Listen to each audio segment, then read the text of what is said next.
लोकसभा निवडणूक व धार्मिक सणांच्या काळात कायदा व सुव्यवस्था अबाधित राहण्यासाठी शेवगाव विभागाच्या वतीने शेवगाव येथे रेल्वे प्रोटेक्शन पथक, दंगा नियंत्रक पथक, बँड पथक व 5 पोलीस ठाण्यातील 10 अधिकाऱ्यांसह 150 कर्मचाऱ्यांनी पथसंचलनात सहभाग घेतला होता।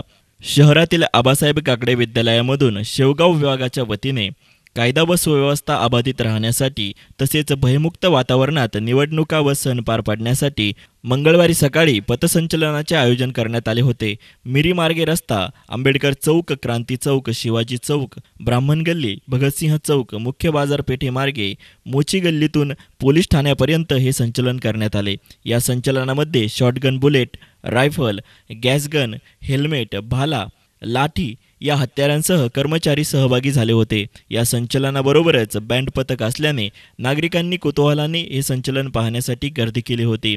या संचलनामध्ये उपविभागीय पोलीस अधिकारी मंदार जवळे, शेवगाव पोलीस स्टेशनचे पोलीस निरीक्षक रामराव ढिकले, सहाय्यक उपनिरीक्षक परमेश्वर जावळे, एन.टी. बेंद्रे, उपनिरीक्षक भारत काळे आदींनी सहभाग घेतला होता।